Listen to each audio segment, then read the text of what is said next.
All right, what's up, y'all?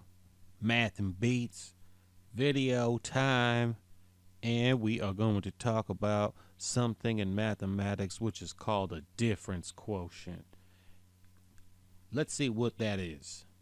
All right, so before we formally say what difference quotient is, I want to refresh what the average rate of change of a function is. Remember, if we got a function, f of x, let's say, and we want to find the average rate of change from x is a to x is b, then we calculate as below. Notation here, sometimes we write average rate of change acronym, AROC, over the interval a to b. For the function f is just defined to be the difference in the values of the outputs of the function, that is f of b minus f of a on top in the numerator here, divided by the change in the x direction, the horizontal direction.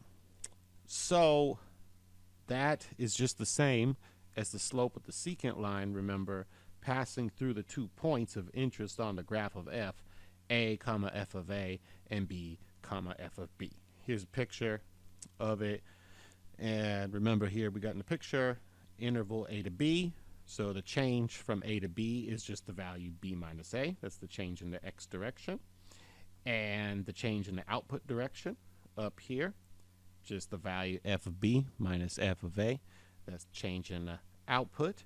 And this secant line right here, the red line, is the secant line through the 2 points a comma f of a and b comma f of b, and that line has slope which is equal to the average rate of change of the function over the interval a to b. So there's your refresher. Remember, in general, what this tells us, this slope of the secant line, this average rate of change, is how many units of f have changed per units of x on the interval a to b on average. Now we talk about this average rate of change first because really, as we're going to see in a moment, difference quotient, just pretty much same thing, different notation. So let's see what the difference quotient is. All right, here we go. Difference quotient. The difference quotient for a function, again, let's call it f of x, is just slope of the secant line, hence average rate of change of the function. But now, instead of calling the 2 points a comma f of a and b comma f of b, we're just looking for the slope of the secant line connecting the arbitrary points x comma f of x and x plus h comma f of x plus h, assuming h is not 0. So what the hell does that mean? What's this notation here? Well, again, first we're defining it to just be the average rate of change over these 2 different points on the graph of f. 2 different points, as stated above, x comma f of x and x plus h comma f of x plus h.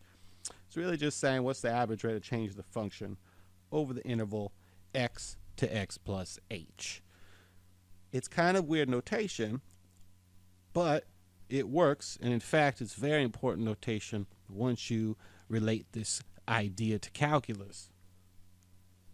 If we wanted to calculate the average rate of change over this interval, then same thing. We just take the change in the output direction, which here is the difference between the outputs f of x plus h and f of x, and divide that by the change in the input direction, change in x, down here, which is just x plus h minus x, which just leaves us with a value of h.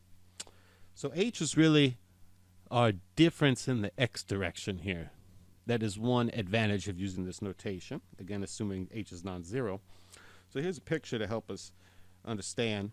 Again, we just pick 2 x values and consider the interval for which we want to find the average rate of change. So there you go, you're going from x to x plus h, and the distance between those 2 x values is just some distance h.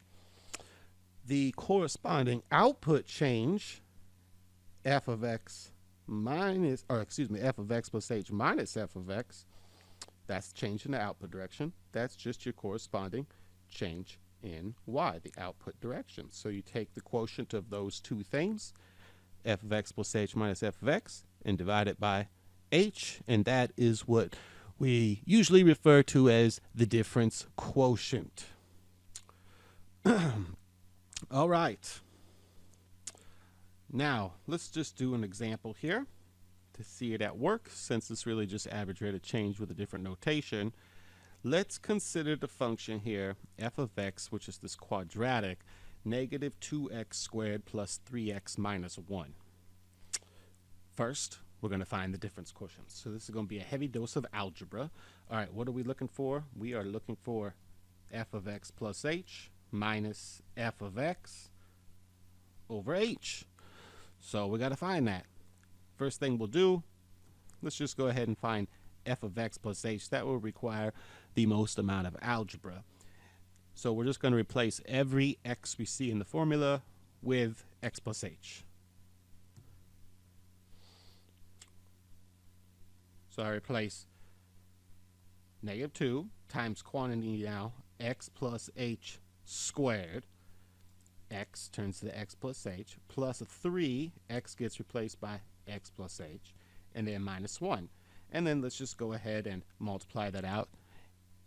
That's going to be a negative 2 times multiplying out the binomial square, x squared plus 2xh plus h squared, and then plus a 3x plus 3h, distributing the 3 across the x plus h minus a 1.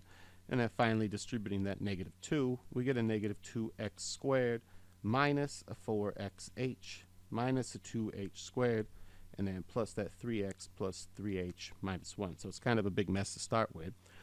But now we're going to subtract from that f of x. So let's calculate f of x plus h minus f of x. So we're going to take what we just got in the result, a negative 2x squared minus 4xh minus 2h squared plus 3x plus 3h minus 1. All of that, again, is just your f of x plus h, that output. And then subtract from that now the quantity f of x, which is the function, negative 2x squared plus 3x minus 1.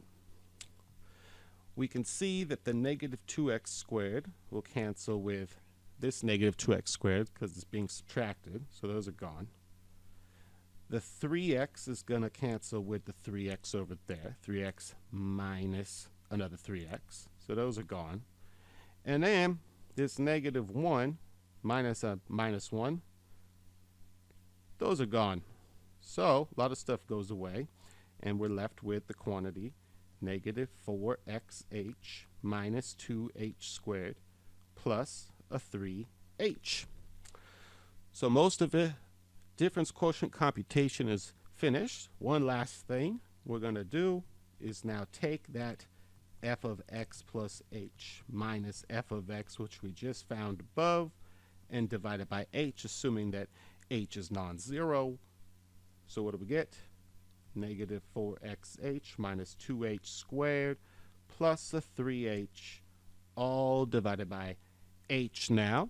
Common factor in the numerator is an h or a negative h, depending on how you want to look at it. Let's just take out a h, and we're left with a negative 4x minus 2h plus a 3, all divided by h. Again, we're assuming h is non-zero, and hence, boom, boom, h's are gone.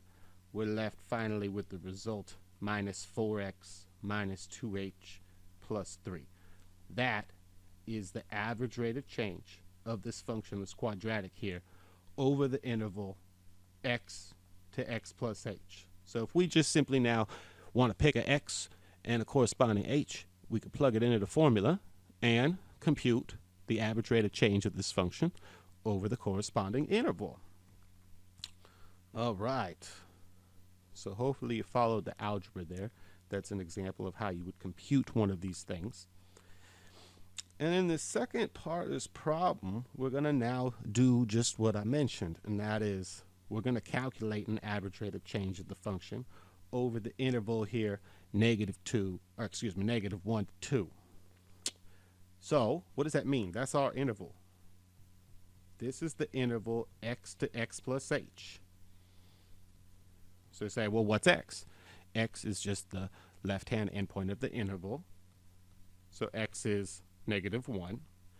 And that tells us x plus h is the other right-hand endpoint, which is 2. And if we calculate what the difference in these two values are, x plus h minus x, or the h as we're interested in, that is just the difference between the values 2 and negative 1. Hence, h is 3. So we got our x, we got our h. Really, this is equivalent to asking what is the average rate of change from negative 1 to 2, where negative 1 is the left-hand endpoint, and then the right-hand endpoint 2 is 3 units away from 1 to the right. So we're going to just plug it in our formula.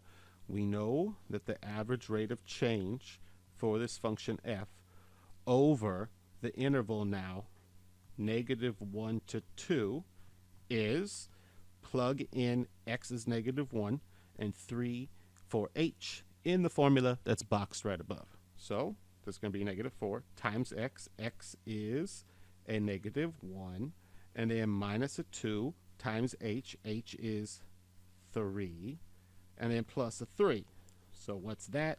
Negative 4 times negative 1 is a 4. And then minus a 6. And then plus a 3. And you compute all that, you get 1. So the average rate of change of this function over that interval is 1 unit vertically per 1 unit horizontally. And there you go. There's an example of computing this. Now, what does it mean graphically? Well, let's take a look at the graph. Here in the picture is the graph of the function, the quadratic that we were just investigating. And the 2 dots that you see, those are the corresponding points on the graph. Here's the point negative 1 comma negative 6, and here's the point 2 comma negative 3. And so you see the horizontal change from x's negative 1 to x plus h is 2. That horizontal change there, that is a total of 3 units. And then the vertical change from negative 6 to negative 3, that change right there, the point at 2 comma negative 3, the output being f of x plus h. And then down there at the output of negative 6, that is the value of f of x. So that vertical change from negative 6 to negative 3 is 3 units as well. And so if we connect a line between those 2 points, which I'm going to do here with the fancy tool, draw and line, we're going to connect those 2 points, and there is the line, which we call the secant line, that's going through the 2 points of interest. And that secant line, this thing has slope 1. For every 1 unit I go over to the right, I go up 1 unit, over 1 unit, up 1 unit, over 1 unit, up 1 unit. And so there you go. This average rate of change expressed in a different form is just called the difference quotient. Hope you learned something and like it. And we're going to keep making these videos that everybody out there going to eventually just know math. And then they're going to say, wow, you know what? I love math. And I also love beats. Okay, it is time to bounce. Beats and math. Math and beats. Later.